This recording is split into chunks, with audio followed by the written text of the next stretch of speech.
A'udzubillahi minasyaitonir rajim. Bismillahirrahmanirrahim. Assalamualaikum warahmatullahi wabarakatuh.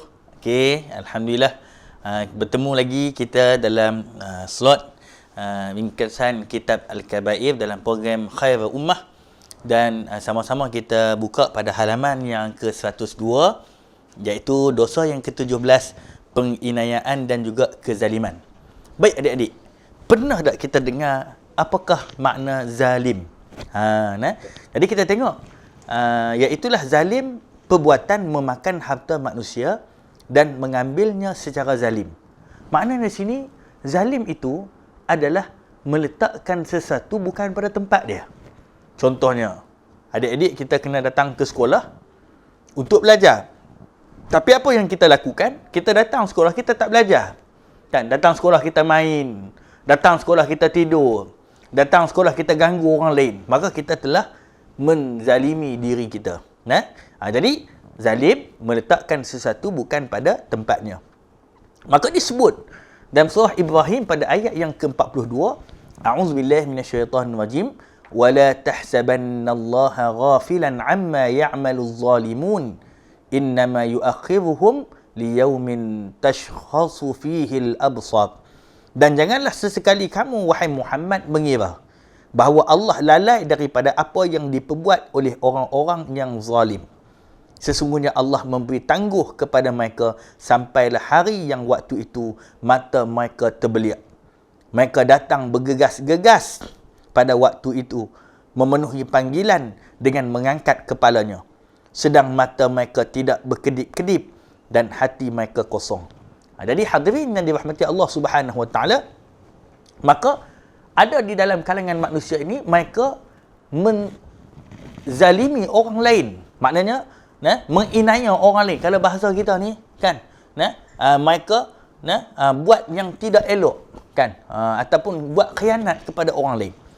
Jadi, ini merupakan perbuatan yang ditegah di dalam agama. Maka Allah Subhanahu Wa Taala menyebut di dalam surah Asy-Syu'ara pada ayat yang ke-227, وَسَيَعْلَمُ الَّذِينَ ظَلَمُوا أَيَّ مُنقَلَبٍ يَنقَلِبُونَ. Dan orang-orang yang zalim itu kelak akan mengetahui ke tempat mana mereka akan kembali. Jadi, tempat mana mereka akan pergi adalah di dalam neraka Allah Subhanahu Wa Taala. Jadi kita tengok dalam Al-Quran, banyak kisah-kisah, kan, Allah Subhanahu Wa Taala cerita berkenaan dengan Fir'aun misalnya, dan dalam keadaan yang zalim, dalam keadaan Qarun misalnya, mereka ini bersifat zalim. Jadi, adik-adik, kalau kita imbas dalam situasi kita sekarang, kalau adik-adik di sekolah, kan, ada tak perbuatan zalim? Ada. Kan? Boleh jadi ustaz ambil contoh. Kan? Setiap hari ini ada orang bersih kelas. Kan?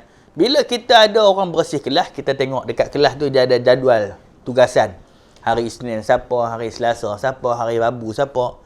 Kan? Tengok-tengok, ada waktu-waktu yang tertentu, ketika mana kawan kita menjalankan tugas, kan, tengok-tengok kita sengaja pi mengotorkan tempat tersebut, maka kita dah zalim kepada orang lain, kan. Ataupun kita masuk tandas sekolah, ni banyak jadilah, kan, masuk ke tandas sekolah, kan. Bila masuk ke tandas sekolah, sepatutnya kita habis kita guna tu, kan, kita flush balik, kita ambil paip ayak tu, kita pergi tempat dia balik. Tapi apa yang berlaku kadang-kadang, ada orang dia sengaja merosakkan flash ayak, kan, ataupun pergi ganggu, kan. Pernah satu ketika ustaz pernah tengok, kan, kawan dia duduk di sebelah, apa dia buat, dia ambil paip, dia pergi corok kawan dia di sebelah tu. Tu meletakkan sesuatu bukan pada tempatnya. Jadi disebut di dalam sebuah hadis Nabi SAW, kalau kita tengok pada halaman yang ke-104, Allah Subhanahu Wa Taala menyebut firman Allah, Nabi SAW telah menyebut firman Allah Subhanahu Wa Taala, yakni hadis qudsi, ya ibadi inni haramtu zulma ala nafsi wa ja'altuhu bainakum muharraman fala tazalamu. Wahai hambaku, sesungguhnya aku telah mengharamkan diriku melakukan kezaliman dan aku menjadikan haram di antara kamu. Oleh itu janganlah kamu saling melakukan kezaliman. Jadi bukan kita ingat kadang-kadang ada orang kata zalim ni pemimpin. Tak, boleh jadi dalam diri kita sendiri. Kan? Boleh jadi dalam kalangan ahli keluarga kita, boleh jadi dalam kalangan kelas-kelas kita. Seperti mana yang telah saya sebutkan contoh tadi. Kan? Jadi, apa kesan orang yang zalim ini?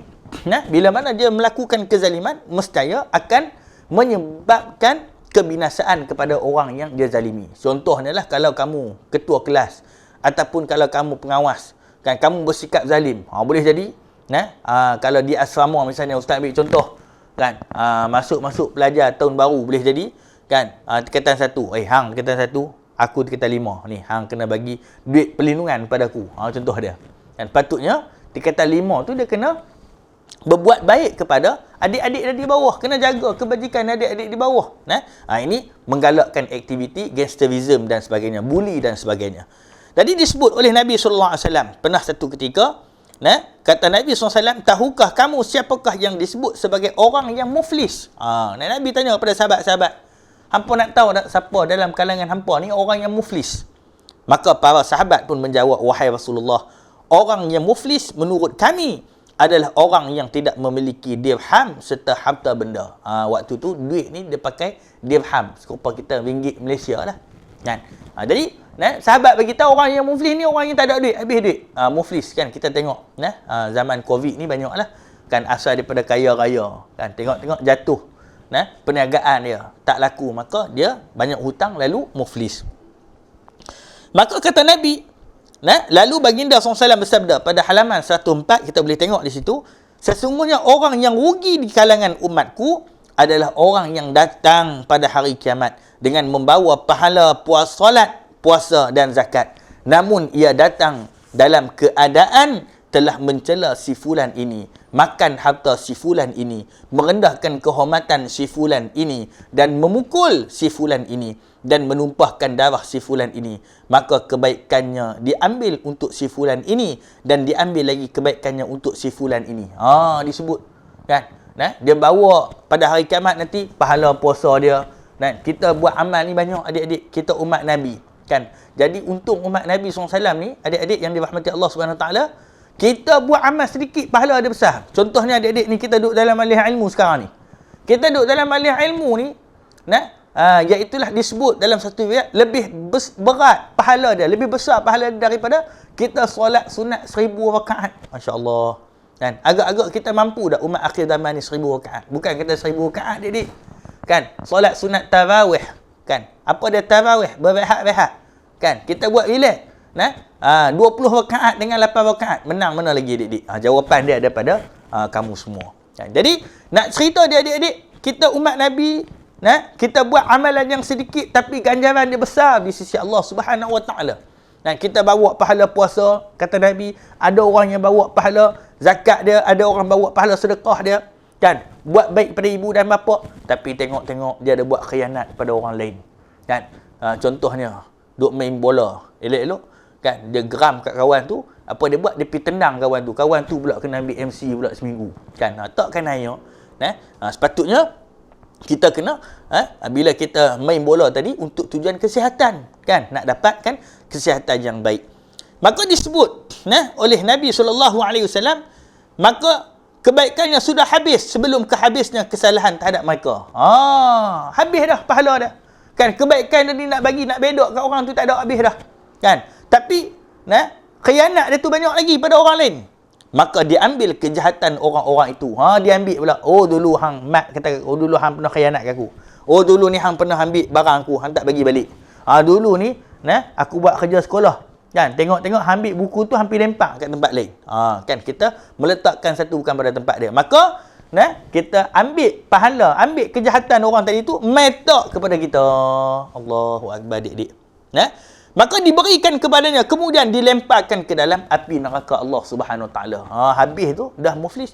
Kan, kalau di atas muka bumi ni adik-adik, kalau kita muflis, kita boleh kita boleh apa? Kita boleh, kan, bermuhasabah balik, kita boleh bangkit balik daripada muflis kita tadi tu. Boleh jadi kita tengok ada orang, kan, yang asalnya tu dia, kan, kecundang dalam perniagaan dia. Tapi bila dia momentum semangat balik, maka dia berjaya. Dan kita tengok, kan, adik-adik pernah makan tak KFC adik-adik? Kan mesti kita pernah makan KFC. Kalau kita baca sejarah KFC ni adik-adik, sebelum wujudnya KFC tu adik-adik, pengasas dia ni adik-adik, apa dia buat? Mr. Kentucky ni, dia bagi kepada banyak restoran-restoran. Kan? Tapi restoran-restoran ni tak mau pun ambil resepi dia. Sebab apa? Mereka kata resepi dia ni tak sedap. Kan? Tapi bila mana dia cuba, kali ke berapa ratus adik-adik, maka waktu tu barulah resepinya itu diterima. Dan kita tengok sekarang KFC ni hampir di setiap negara di dunia ni ada. Kan? Walaupun kita pergi ke Mekah, kan, adik-adik keluar dekat Masjidil Haram tu dah ada dah KFC. Tu yang terjadi. Jadi, kalau di atas muka bumi ni adik-adik, boleh untuk kita apa? Boleh untuk kita untuk apa? Untuk kita nak bangkit balik. Tapi ketika mana kalau kita muflis di hari akhirat kelak, maka ianya adik-adik tidak dapat untuk balik. Sebab tu hadirin yang dirahmati Allah, kalau kita baca dalam surah As-Sajadah pada ayat yang ke-12, Allah Taala cerita dalam kalangan ada orang yang menyesal pada hari kiamat. Kata Allah Subhanahu wa taala, walau tara idzil mujrimuna nakisu ru'usihim 'inda rabbihim rabbana absarna wa sami'na farji'na na'mal salihan inna muqinun. Kata Allah Subhanahu wa taala pada ayat yang ke-12 dalam surah As-Sajadah. Biasanya adik-adik kita biasa baca waktu bila? Kita biasa baca waktu pada pagi Jumaat. Dan dalam Al-Quran Allah Ta'ala cerita, ada dalam kalangan manusia ni dia tunduk mata dia di hadapan Allah, tunduk kepala dia. Kenapa tunduk kepala? Kerana malu di hadapan Allah. Maka waktu tu mereka sebut, Rabbana absarna, ya Allah, kami telah melihat, ya Allah. Apa yang dilihat oleh manusia ketika itu, kata sebagian ulama tafsir, manusia ketika itu mereka melihat wajah api neraka Allah Subhanahu wa taala. Wa sami'na, dan kami telah mendengar, ya Allah, apa yang didengar oleh manusia ketika itu. Ada yang mengatakan bahawa manusia ketika itu mendengar bunyi tempikan penghuni neraka Allah yang sedang diazab oleh Allah Subhanahu wa taala. Adik-adik, kan sebab tu kita sekarang ni ada dalam kalangan kita ni duk berani lagi buat dosa, duk berani lagi buat maksiat. Sebab apa? Sebab kita tak tengok lagi wajah api neraka. Kan? Tak tengok lagi wajah api neraka. Jadi, maka ketika itu mereka sebut apa? Farji'na na'mal salihan. Boleh tak ya Allah? Bawa balik kami ke dunia untuk kami buat amal-amal yang soleh. Dulu ni kami ada kawan, kami buat khianat pada kawan kami. Kami zalim kawan kami. Dulu ni kami ada adik-beradik, kami kena jaga mereka. Tapi kami buat zalim kepada adik-beradik kami. Dulu kami ada mak dan ayah, kami ada guru-guru kami. Sepatutnya kami kena hormat mereka. Tapi kami buat kezaliman kepada mereka. Boleh tak kami balik ke dunia? Inna muqinun. Sesungguhnya waktu tu ya Allah, kami beriman kepadamu. Sekarang ni kami beriman kepadamu. Agak-agak adik-adik, Allah Ta'ala nak bagi tak? Allah Ta'ala nak bagi tak peluang pada kita pada waktu tu? Dah. Maka Allah Ta'ala menyebut, walau syi'na la'atayna kulla nafsin hudaha walakinnal haqqal qawlu minni la'amla'anna jahannam minal jinnati wan nasi ajma'in. Yang kesimpulan daripada ayat ni, apa yang Allah Ta'ala tetap Allah Ta'ala akan buat. Sebab tu bila kita jawab azan, kan kita dengar azan adik-adik, antara apa yang kita sebut ketika mana kita jawab azan tu, apa kita sebut? Innaka la tukhliful mi'ad. Sesungguhnya Allah ni sesekali tidak akan mungkir janji. Kalau kita buat satu-satu dosa, kan, akan ada balasan yang telah Allah Ta'ala tetap Allah Ta'ala akan bagi balasan tersebut.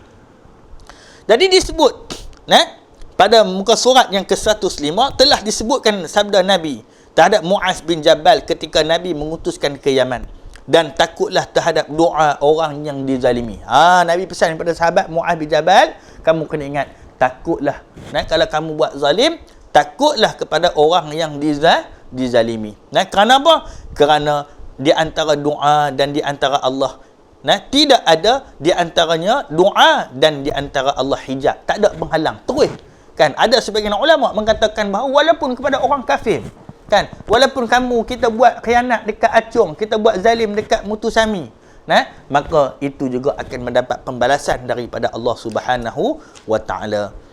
Jadi kita tengok adik-adik, ada beberapa kisah, kan. Jadi ustaz nak bawa dua kisah di sini pada halaman yang ke-107. Wahab bin Munabbih berkata, seorang penguasa yang zalim telah mendirikan sebuah istana. Kan, dia buat istana cantik, kan, dia buat istana yang cantik. Datang seorang wanita tua yang miskin ke tempat berdekatan dengan istana. Kan, ada makcik tua ni, dia mai. Lalu dia mendirikan sebuah pondok di sebelahnya. Dia buat pondok kecil. Sebelah istana tu ada pondok. Pada satu ketika penguasa yang zalim tu dia naik kenderaan. Dia tengok pondok. Dia kata, ni pondok siapa ni? Maka ada dalam kalangan tentera pengawal peribadi raja tadi, dia kata pondok ni milik seorang perempuan tua. Maka apa dia buat? Dia kata, robohkan pondok tu. Aku tak mau tengok dah. Robohkan pondok tu. Maka ketika mana wanita tu datang, dia tengok pondok dia dah roboh dah. Kan agak-agak perasaan dia macam mana? Kan kalau rumah kita adik-adik, tengok-tengok ada rumah kita buat elok walaupun rumah kita tu tak tera mana. Tapi adik-adik, ada orang mai pelingkuk rumah kita, agak-agak kita marah dah. Marah kan? Maka waktu tu perempuan tua tadi, makcik tua tadi kata apa? Siapakah yang merobohkan pondokku? Maka ada orang kampung dia sebut raja tu yang buat istana di sebelah pondok makcik ni, dia robohkan pondok makcik. Maka dia mengatakan, dia angkat tangan mendoakan di langit. Dia kata, wahai Tuhanku, jika saya tidak ada di mahkamah engkau. Lalu Allah memerintahkan Jibril untuk membalikkan istana penguasa tadi serta ada orang yang ada di dalamnya. Maka Jibril pun melaksanakannya. Adik-adik. Jadi bila mana Allah Ta'ala mendengar permintaan, sebab apa? Doa orang yang kena zalim ni tidak ada hijab. Contohlah adik-adik, kamu buat khianat kat kawan kamu ni berdoa pada Allah, maka adik-adik kita kena ingat Allah akan memustajabkan doa si fulan tadi. Dan kisah yang kedua yang saya nak bawa dalam kesempatan masa yang ada ni, disebutkan bahawa Maharaja Kisra, itulah Raja Parsi. Parsi ni di mana adik-adik? Kalau sekarang ni di Iran. Jadi satu ketika ni, cikgu dia ni nak test. Guru dia ni nak test, apa dia buat? Dia kata, hamil saya anak raja. Kan? Apa dia buat? Dia pukul. Dia pukul anak raja tadi. Jadi anak raja tadi berdendam. Aku ni tak buat apa pun. Sebab apa dia pukul aku? Tak guna suruh cikgu ni. Dia marah. Kan? Maka adik-adik, lama kelamaan, dendam dan hidup ada lagi. Sampailah ayah dia mati. Bila ayah dia mati, dia pun naik jadi raja. Jadi bila mana dia dah jadi raja, dia panggil balik cikgu dia tadi. Main balik. Ni, hang dulu, hang ingat dah berapa puluh tahun dulu, aku tak buat apa-apa kesalahan. Tengok-tengok, hang pukul aku. Hang ingat dah lagi? Maka guru tu kata apa? Aku sengaja buat benda tu kat hang. Supaya apa? Supaya aku ingin merasakan bagaimana sakitnya pukulan dan kezaliman. Supaya nanti ketika kamu berkuasa, kamu tidak menzalimi seorang pun. Hang dendam kat aku tu, hang marah. Kan? Macam tu juga kalau hang jadi raja, hang duk pukul orang tanpa sebab, orang juga akan marah kepada kamu. Maka disebut raja tu, semoga Allah membalasmu dengan kebaikan. Maka Maharaja Kisra sebut, moga Allah balas dengan kebaikan. Lalu raja pun memberikannya hadiah dan membiarkannya pulang, dapat hadiah lagi. Kan? Jadi adik-adik yang dirahmati Allah, berdasarkan daripada kisah ni, terkandung beberapa pengajaran. Kan? Pengajaran yang pertama yang saya nak kongsi adik-adik, yang pertama, boleh jadi adik-adik pengalaman kita tu sebagai ilmu. Kan? Boleh jadi kita pernah kena khianat, pernah kita kena tipu. Kan? Bukan pengalaman tu saja-saja adik-adik. Sebab tu disebut pengalaman ini lebih mahal daripada emas. Kan? Jadi contohlah kamu kena tipu. Jadi kita dah kena tipu, kita tahu. Kan? Betapa sakitnya kita kena tipu, kecewanya kita kena tipu, marahnya kita kena tipu. Maka kita jangan buat kepada orang lain. Kan? Hadirin sebab tu pernah satu ketika Nabi SAW sebut antara kaedah kita nak mendapat syurga Allah, antara kaedah dia apa? Jangan kita melakukan perbuatan yang kita tidak suka untuk orang lain melakukan kepada kita, dan kita buat apa yang kita suka orang lain melakukan sesuatu kepada diri kita. Kan? Jadi saya nak ambil contoh, kalaulah kita suka orang buat baik kepada kita, maka kita pun kena buat baik kepada orang. Kalaulah kita suka adik-adik orang hormat kepada kita, maka kita pun hormat kepada orang lain. Ataupun kita suka orang lain bercakap baik dengan kita, maka kita pun kena bercakap baik dengan orang lain. Kan? Sekarang ni mungkin adik-adik kita tak banyak cakap, kita guna telefon kita. Kan? Kadang-kadang kita maki orang, kan? Kita maki guna WhatsApp, kita maki guna Facebook, kita maki guna Instagram, kita maki guna Twitter adik-adik. Kan? Walaupun adik-adik benda tu ditulis, maka tetap akan mendapat pemerhatian daripada Allah Subhanahu wa Ta'ala. Dan kalau kita boleh minta maaf pada dia tak apa, tapi kalau kita tak boleh minta maaf macam mana adik-adik? Tu yang terjadi. Jadi, ada kisah lagi adik-adik yang ketiga, iaitulah ketika Khalid bin Balma dan anaknya dipendarakan. Maka disebut anak dia kata pada Khalid, Khalid ni seorang raja kan, dia sebut, wahai ayahku, bagaimanakah kita boleh sampai dibelenggu dan dipenjara padahal sebelumnya kita hidup dalam kemuliaan. Dulu ni kita duduk dalam istana kan, tapi awak lah ni kita duduk dalam penjara ni, Allah kan, duduk dalam penjara adik-adik kan, nak pergi mana pun tak boleh, kena pakai baju oren kan, makan pun ala kadar kan, setengah ni kadang-kadang makan pun tak ada kan, tandas pun dalam keadaan busuk kan. Dulu kita duduk istana ayah kan, kita duduk dalam keadaan nikmat.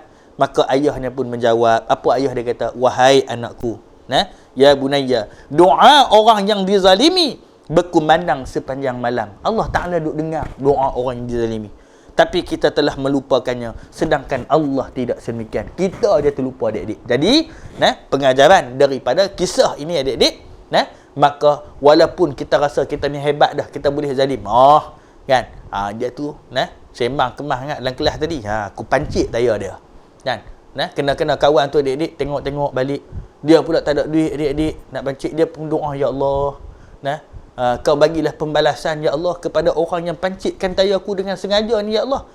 Allah Ta'ala dengar adik-adik permintaan orang yang dizalimi. Sebab tadi disebut oleh Nabi, tidak ada hijab. Jadi hadirin yang dirahmati Allah Subhanahu Wa Ta'ala, maka adik-adik kesimpulan yang kita dapat ambil, supaya kita tidak jadi orang yang sentiasa menzalimi orang lain dan orang mengambil hak orang lain. Yang pertama, kita kena bersyukur atas nikmat yang Allah Ta'ala bagi.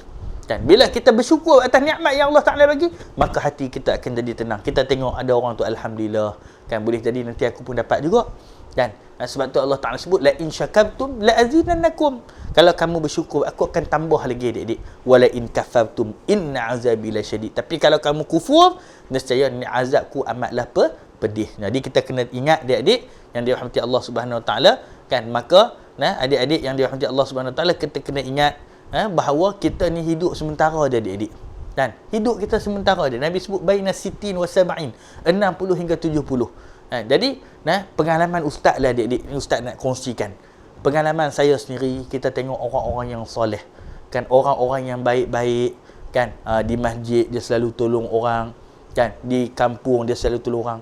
Bila dia meninggal adik-adik, ramai orang yang akan solat jenazah. Solat jenazah ni adik-adik apa? Orang berdoa kepada si mati tadi. Tapi kalau hidup kita ni adik-adik suka buat khianat pada orang, suka buat masalah kepada orang, suka buat pelakuan yang keji kepada orang, agak-agak orang nak main nak doa pada kita, Allahumma ighfir lahu warhamhu wa'afim wa'fu anhu. Ataupun bagi orang perempuan, Allahumma ighfir laha warhamha wa'afiha wa'fu anha. Orang nak main nak doa? Tak adik-adik.